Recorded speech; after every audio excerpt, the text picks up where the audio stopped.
आणि यानंतर पुढची बातमी पाहूया। इतिहास संशोधक इंद्रजित सावंत यांना आपणच फोन केला होता अशी कबुली प्रशांत कोरटकरने दिल्याची माहिती विश्वसनीय सूत्रांनी दिली आहे। पोलिसांनी मध्यरात्री 5 तास केलेल्या चौकशीमध्ये महत्त्वाच्या बाबी समोर आल्याची माहिती आहे।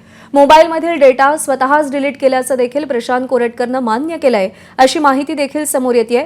अटक टाळण्यासाठी हैदराबाद मार्गे चेन्नईला जाण्याच्या तो तयारीत होता अशी ही कबुली कोरटकरने दिल्याची माहिती आहे।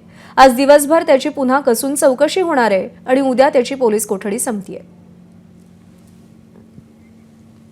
विजय केसरकर आपले प्रतिनिधी सध्या आपल्या सोबत आहेत। विजय, जे दावे कोरटकरने फेटाळले होते ते सगळं त्यांनी पोलिसांसमोर स्वीकारलेलं आहे। काय जबाबात माहिती समोर आली आहे आणि पोलीस कोठडी संपल्यानंतर पोलीस आणखी पोलीस कोठडी मागण्याची शक्यता आहे का?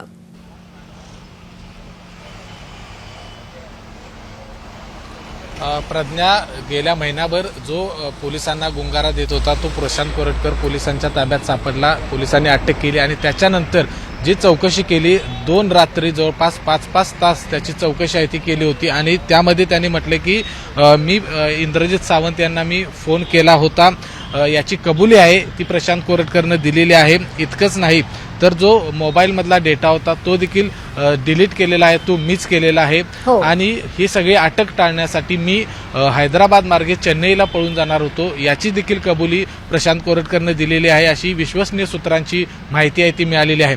एकूण जर बघितलं तर त्याने जो महिनाभर पोलिसांना गुंगारा दिला त्याच्यानंतर पोलिसांनी त्याला तेलंगणामधून अटक केलेली आहे।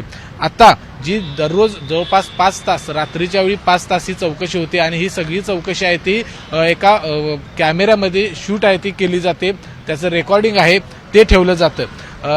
कालच आपल्याला माहिती आहे की फॉरेन्सिकच्या टीमनं प्रशांत कोरटकरच्या आवाजाचे नमुने आहेत ते घेतलेले आहेत। जवळपास 5 तास हे नमुने घेण्याचं काम आहे ते सुरू होतं, कारण ज्या पद्धतीनं प्रशांत कोरटकरनं फोन करून धमकी दिली छत्रपती शिवाजी महाराज, छत्रपती संभाजी महाराज यांच्याबद्दल जे बोललेला आहे तो शब्द न शब्द पुन्हा एकदा या फॉरेन्सिकच्या टीमनं आहे तो त्याच्याकडून बोलून घेतलेला आहे। कारण यामध्ये जर त्याचं विश्लेषण करायचं असेल तर आवाजाचा पोत, चढ उतार, त्याचबरोबर बोलण्याची पद्धत, विशिष्ट स्वर, व्यंजन या सगळ्याचा जो उच्चार करण्याची त्याची पद्धत हे सगळं आहे ते फॉरेन्सिकच्या टीमनं घेतलेलं आहे आणि याचं एक जबाबात या चौकशीमध्ये आणखी नवे काय खुलासे होतात हे पाहणं महत्त्वाचं आहे।